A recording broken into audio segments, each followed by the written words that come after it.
जय भगवान। आप सबका प्रतिसाद इतना रहा, मैं खुश हो गया हूँ। खुशी दी है आप लोगों ने मुझे, मैं आपका शुक्रगुजार हूँ। लेकिन मैं अपनी बात पूरी नहीं करने वाला जब तक आप ध्यान में नहीं बैठते। ओशो हमारे सदगुरु ओशो ने जो भी वक्तव्य दिया, जो भी प्रवचन दिए, उस प्रवचन से सब किताबें बनी हैं। उन्होंने कहा है मेरी किताब को शास्त्र मत कहना। शास्त्रों के उनकी जो बात है, उनकी किताबें हैं। अगर कोई पढ़े, कोई देखे, कोई सुने तो उन्हें लगे। उनके प्रवचन भी आज गूगल पर, यूट्यूब पर बहुत उपलब्ध है। सुनोगे तो ऐसा लगेगा कि सब क्या है, आखिर क्या है। इतना भंडार। इन्होंने कितने सदगुरु, कितने एनलाइटन बुद्ध पुरुषों को बाहर लाने की कोशिश की है। इन्होंने सब एनलाइटन पुरुषों को हम लाइट लाए, लाइट में किया, पहचाना। लेकिन इन्होंने एक बड़ा काम किया। इन्होंने कहा कि मैं ध्यान सिखाता हूँ, और ध्यान और प्रेम की कहानियाँ इस तरह ले आए। आदमी में अगर प्रेम है तो ध्यान अपने आप आएगा।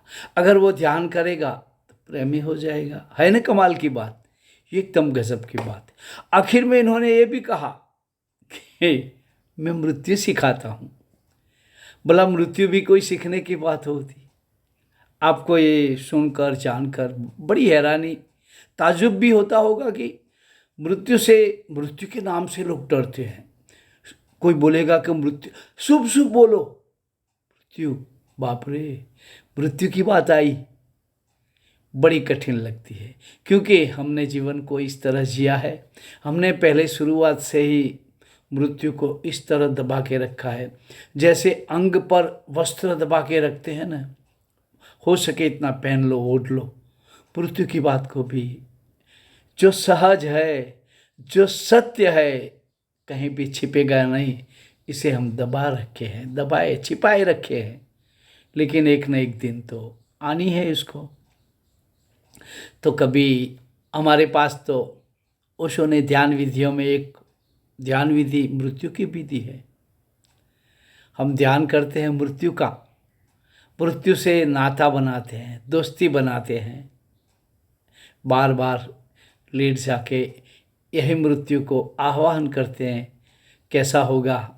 जैसे कोई नई चीज़ देखनी है तो हम सोचते कैसा रहेगा, कहाँ रहेगा, एक्साइटिंग हो जाते हैं। ठीक इस तरह मृत्यु को ओशो ने सो जोर दिया है मृत्यु की पर। ध्यान तो सिखाते हैं वो, अगर ध्यान आ गया तो मृत्यु की बात सहज हो जाएगी।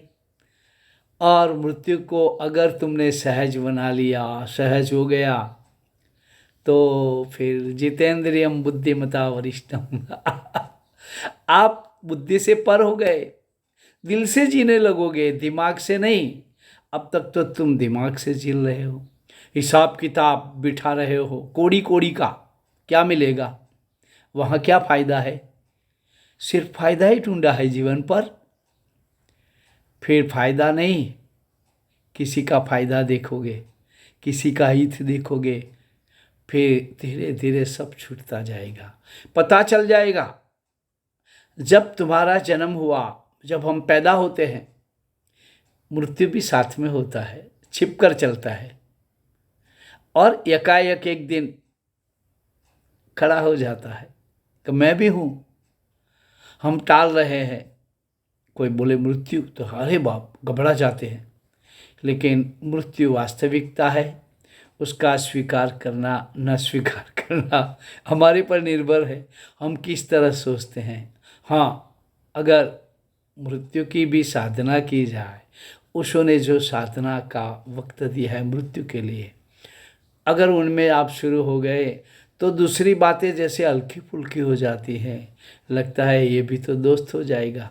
और अंत समय में तुम इस तरह मुस्कुराते मुस्कुराते जग से विदा होते हो ना, कि देखने वाले भी हैरान रह जाते हैं कि बंदा तो देखो गया कि नहीं, हम गलत तो नहीं समझ रहे। तो ओशो की बातें आप कहीं ना कहीं से चुन लो, सुन लो। ओशो ने सबको चुना है, किसी को ऐसा नहीं कहा है कि तू नहीं। जब तू परमात्मा तुम्हें मंजूर कर रहा है तो मैं कौन हूँ, आ जाओ। ओशो ने बहुत ऐसे लोगों को ऐसी तरकीबों से, ऐसी स्टोरियों से, ऐसी बातों से इस तरह समझाया है कि कोई ना कोई समझ जाए ऐसी बातें।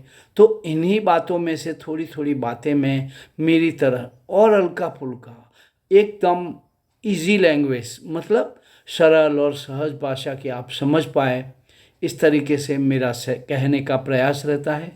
तो ध्यान विधि में अगर जुड़े और रस आने लगा तो ये बात भी पसंद आएगी। अगर रस, ध्यान विधि में रस नहीं आता तो बोलोगे कि अरे मृत्यु की बात कहाँ बोल दी आपने, आप तो शुभ शुभ बोलते हैं। लेकिन ये भी शुभ है, जिस दिन पता चल जाएगा, इस दिन कहेंगे कि ये तो सबसे बड़ी शुभ बात थी, हम टालते थे, छिपाते थे, ये तो सबसे बड़ी गहन बात थी। चलो आज मैंने इस टॉपिक पर भी कुछ बोल, जो ओशो कहते हैं वो मतलब दिमाग में आ जाता है, मैं आपको बता देता हूँ, आप सुनते हैं, बड़ा धन्यवाद है। और फिर भी कुछ, आज इतना ही, धन्यवाद, जय भगवान।